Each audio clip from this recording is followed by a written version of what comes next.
When we were kids, we used to be afraid of the dark.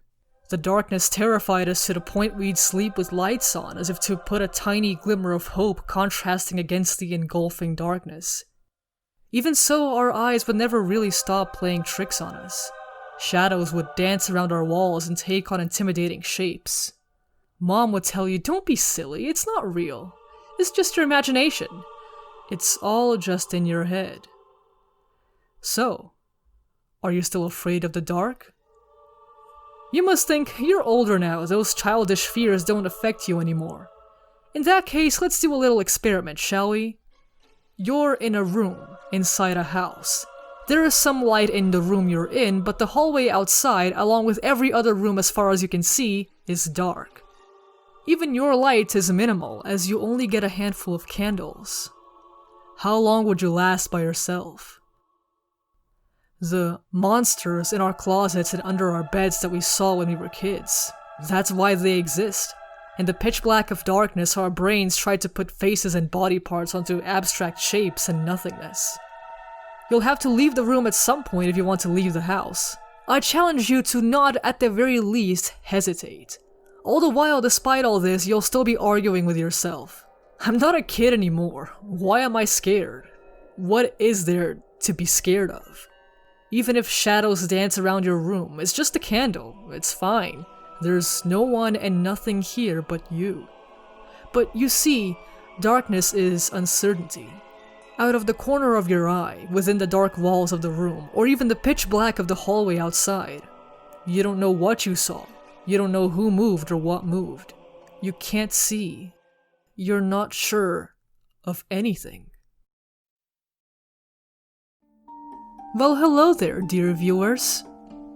Who, me? Oh, don't be silly, I'm not Jinlong, I'm the other Jinlong. Everyone has an other self.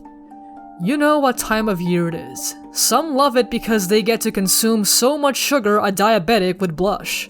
Others love the parties and costumes. And others love the overall gloomy atmosphere because since ancient times, our ancestors always believed this time is when the veil between our world and the other world becomes thinner. Such was the ancient pagan tradition of Samhain, which became All Hallows Eve, which we now know as Halloween. Halloween has always been an interesting tradition to me. Humans feel fear. It's an instinct that can't be controlled, used to sense danger and keep us away from said danger. When something makes us feel afraid, we're compelled to avoid it and seek safety. But Halloween is the one day of the year that people don't listen to their fears. They seek them. They go after the things that scare them. They indulge in activities purposefully meant to frighten them, for fun. Why is that? Why is it also in human nature to seek that which scares you, instead of running away from it like a regular animal would? One of the traditional activities done during Halloween is watching horror films. Among those are your usual slashers like Texas Chainsaw and Friday the 13th. Movies meant to scare you and haunt your dreams with possessed demons and haunted dolls. However, as much as it sounds very fun, me personally, I can't handle actual horror films. I can't really handle not being able to sleep at night due to jump scares. Yeah, call me a pussy, I don't care. I'm an actual scaredy cat and I'm proud. But that doesn't mean that fear doesn't entice me. I'm a bigger fan of films that have a more subtle horror aspect to them, meandering on the whimsical and fantastical with an air of underlying creepiness that grows as the movie plays. A kind of fear that sticks to an unconscious psychological rather than physical visual. Okay, but why are the majority of these kinds of films all stop motion? I don't know what it is about stop motion. You can make great films of any genre with it, but it just seems so naturally suited toward horror. Maybe it was because of Tim Burton's famous style? Maybe because old stop-motion shorts were made with antique cameras and naturally had that eerie atmosphere to them? Nightmare Before Christmas was definitely a staple of this style. That's where the same director, Henry Selick, took a different approach years later. That's where Coraline comes in. Coraline is a very unique movie. While Tim Burton always had that very creepy but captivating style that draws you in, I'd never really thought the movies were scary. They were fun, whimsical, and whisked you into a different world the moment you looked at the screen. But even if the movie's theme was literally Halloween, it didn't feel all that scary to me, just fun. I used to watch Nightmare Before Christmas all the time as a kid, I loved it. I remember watching Coraline once and I never touched that DVD again. Of course, I only gained appreciation for it now that I'm older. If we're gonna look at the reason this movie excels in its horror, I think we should start the story at the very beginning, to the origins of Coraline. Coraline was a book, yes, but Neil Gaiman was still writing it as the movie went into production, so he still had massive influence on the film. From what I've heard, aside from some minor changes and one or two major ones, the film remains fairly faithful to the book. However, the story I'm talking about is the one that inspired Neil Gaiman to write Coraline in the first place, the gothic Victorian short story that is honestly just as terrifying as the book. The New Mother was a short story written by Lucy Clifford in 1882. It tells the story of two girls who decide to disobey their mother for their own selfish desires and get punished in the worst way imaginable. So the story begins with two sisters named Blue Eyes and Turkey, who are strolling down the street until they come across a traveling musician woman with a little box, who tells them that in it are a little man and a little woman and they can dance. The girls are anxious to see them, but the woman replies that the little man and woman don't dance unless children have been very, very naughty. The girls then go home and tell their mom that they want to be naughty. Their mom urges them not to and warns them of what will happen if they do. "We don't know what you mean," they cried, "and we do love you, but we want to be naughty."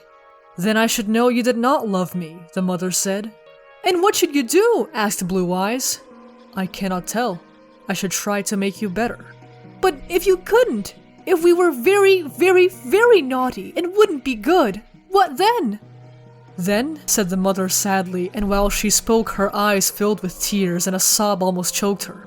"Then," she said, "I should have to go away and leave you, and to send home a new mother with glass eyes and wooden tail." "You couldn't!" they cried. "Yes, I could," she answered in a low voice. Despite their mother's ominous warning, they believe she is just bluffing to get them to behave. They want to see the little people dance so badly that they resort to being the naughtiest they can, throwing glasses, breaking dishes, staying awake past bedtime.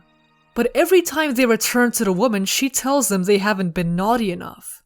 By the time the girls make their last attempt at appeasing the woman with their naughtiness, they fail, and their mother simply gets up, tells them goodbye, and leaves them alone in the house. She never returns. "Your new mother is coming. She is already on her way, but she only walks slowly for her tail is rather long and her spectacles are left behind. But she is coming. She is coming. Coming. Coming." Terrified that their mother's warning will come true, the girls bolt the door shut and await in silence for whatever horrible fate is to come. Suddenly, while they were sitting by the fire, they heard a sound as of something heavy being dragged along the ground outside, and there was a loud and terrible knocking at the door. The children felt their hearts stand still. They knew it could not be their own mother, for she would have turned the handle and tried to come in without any knocking at all. "Oh, Turkey," whispered Blue Eyes, "if it should be the new mother, what shall we do?" "We won't let her in," whispered the turkey, for she was afraid to speak aloud, and again there came a long and loud and terrible knocking at the door. "What shall we do? Oh, what shall we do?" cried the children in despair. "Oh, go away," they called out. "Go away, we won't let you in! We will never be naughty anymore! Go away! Go away!" So in fear and trembling, Blue Eyes put her back against the door, and the turkey went to the window, and pressing her face against one side of the frame, peeped out. She could just see a black satin poke bonnet with a frill round the edge and a long bony arm carrying a black leather bag. From beneath the bonnet there flashed a strange bright light, and Turkey's heart sank and her cheeks turned pale, for she knew it was the flashing of two glass eyes. She crept up to Blue Eyes. It is, she whispered, her voice shaking with fear. "It is the new mother! She has come and brought her luggage in a black leather bag that is hanging on her arm!" So together they stood with their two little backs against the door. There was a long pause. They thought perhaps the new mother had made up her mind that there was no one at home to let her in and would go away. But presently the two children heard through the thin wooden door the new mother move a little and then say to herself, "I must break open the door with my tail." For one terrible moment all was still, but in it the children could almost hear her lift up her tail, and then, with a fearful blow, the little painted door was cracked and splintered. With a shriek, the children darted from the spot and fled through the cottage, and out of the back door into the forest beyond. All night long they stayed, in the darkness and the cold, and all the next day, and the next, and all through the cold, dreary nights, and the long, dark nights that followed. They are there still, my children. All through the long weeks and months have they been there. Sometimes they stay to rest beside the little pool near the copse where the ferns grow thickest, and they long, and long, with a longing that is greater than words can say, to see their own dear mother again. Just once again, to tell her that they'll be good forevermore. Just once again. And still the new mother stays in the little cottage, but the windows are closed and the doors are shut, and no one knows what the inside looks like. Now and then, when the darkness has fallen and the night is still, hand in hand Blue Eyes and Turkey creep up near to the home in which they were once so happy. And with beating hearts they watch and listen. Sometimes a blinding flash comes through the window, and they know it is the light from the new mother's glass eyes. Or they hear a strange muffled noise, and they know it is the sound of her wooden tail as she drags it along the floor. This short story is an interesting one.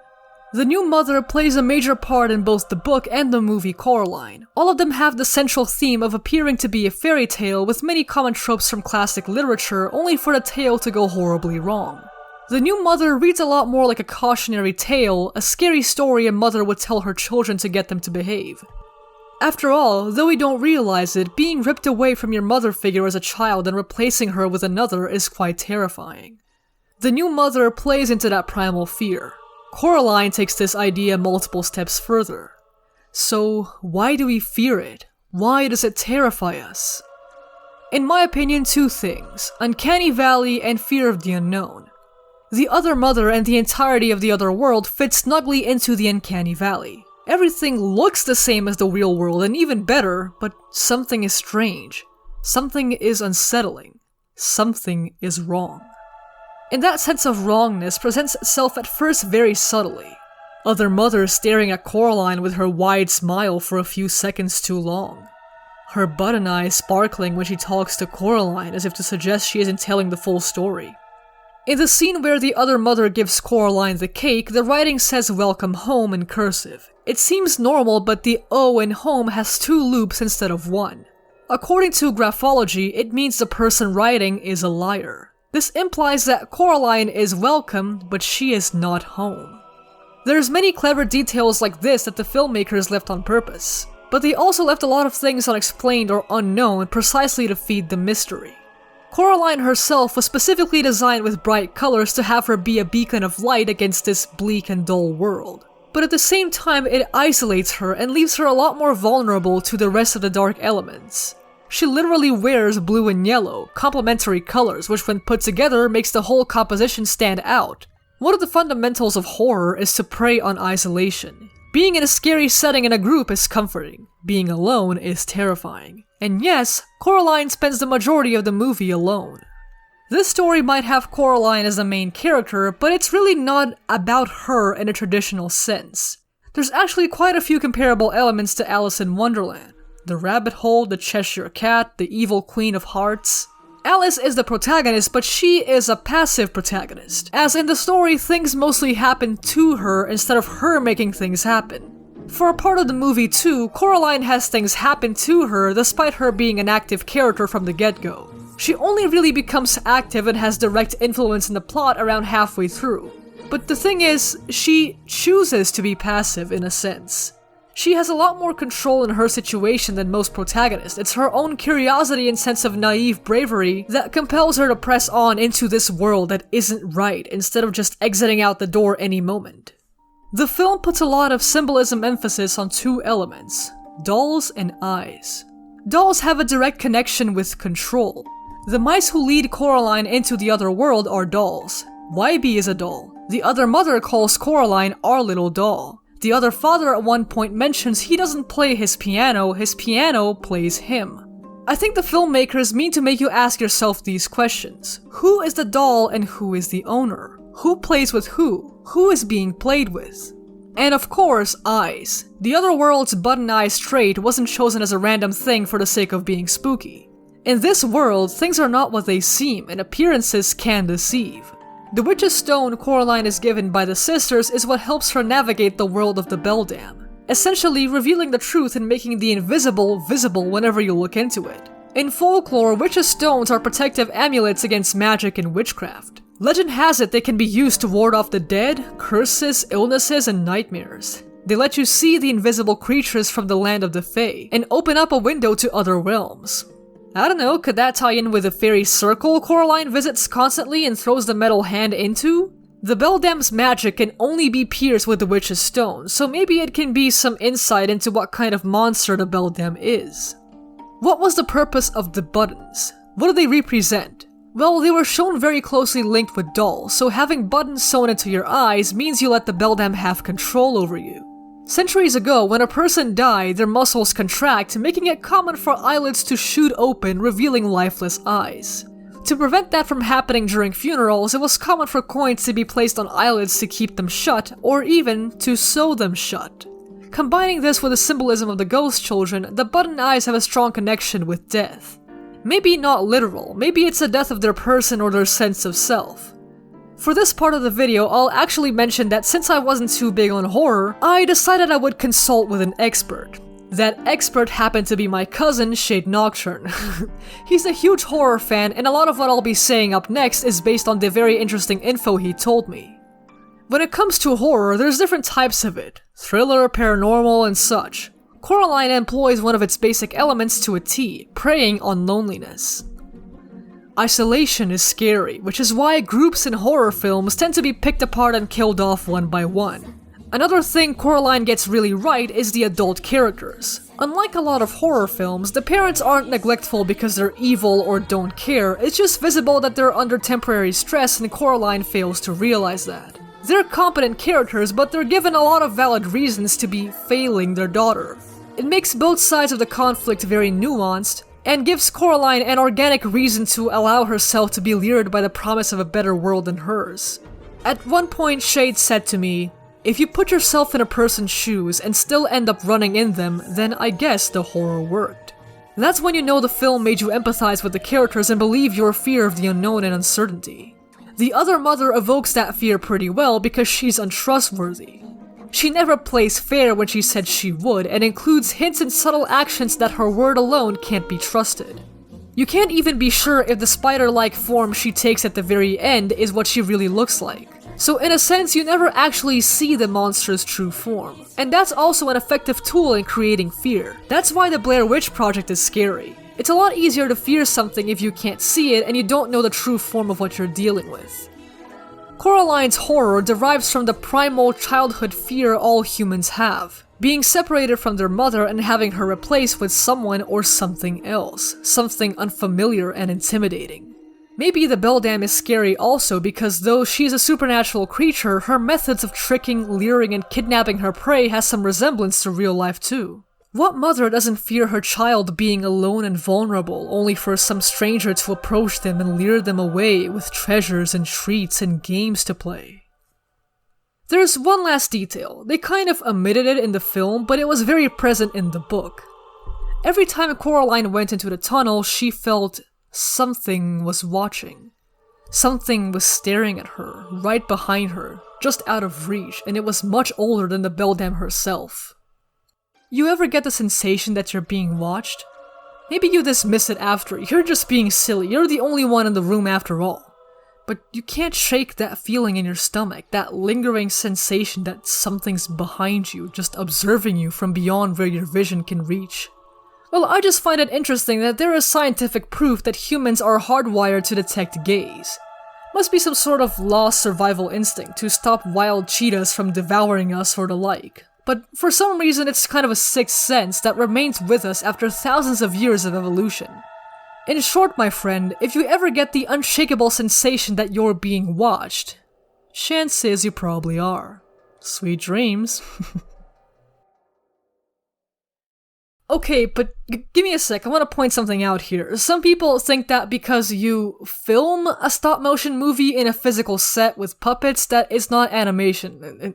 It is. It's animation. It's just a very different kind, but every single frame is photographed one by one. It's animation alright, and probably the hardest type to create. Harder than traditional on paper. Yep, I said it, take it from me. Let me talk you through a bit of the art of stop motion.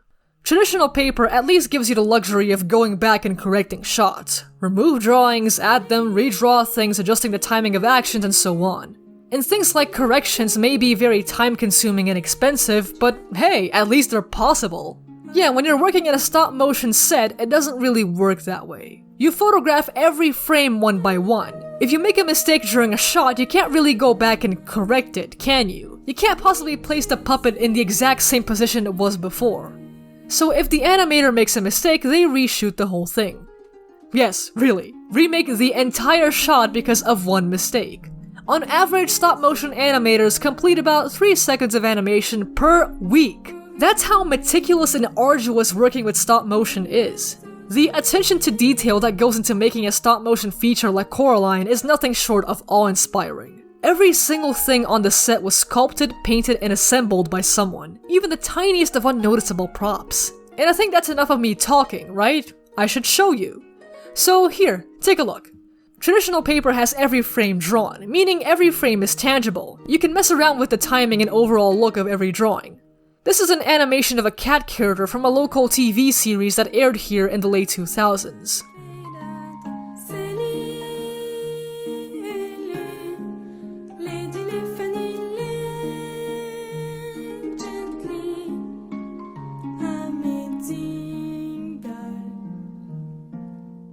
But I also have here some stop-motion props. I wish I could find the works these are from because they are lovely.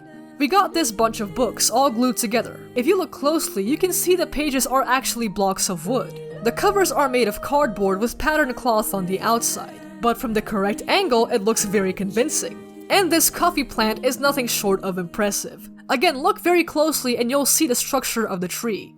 Wires. Every single leaf branch is movable. This is the tiny scale in which you work at. Stop-motion animators pretty much use tweezers as their only tools. Wires are a common object used in stop-motion props of all kinds. All puppets have wire skeletons underneath. In short, a stop-motion puppet is like an ultra-K detailed, fully posable doll. Every piece of clothing is knitted by hand, props, mouthpieces, hands, it's all made by hand. It's absolutely insane. From the top of my head, I think Leica Studios and Aardman Studios are some of the only ones consistently keeping this incredible art alive. But of course I was very happy to see that stop motion can be just as relevant today as the recent work Dwarf Studios in Japan did on the intro of Beastars is nothing short of fantastic. I'm so sorry, this isn't even part of the Halloween theme, I just thought it'd be cool to explain what I know of stop motion and show some props that I have here. Though I work with traditional and cutout 2D, I try to know a little about every kind of animation. If there's something you want to know about the production of your favorite stop-motion films, feel free to ask me. Thank you so much to those who watched all the way to the end. You guys are very poggers. Have an amazing Halloween!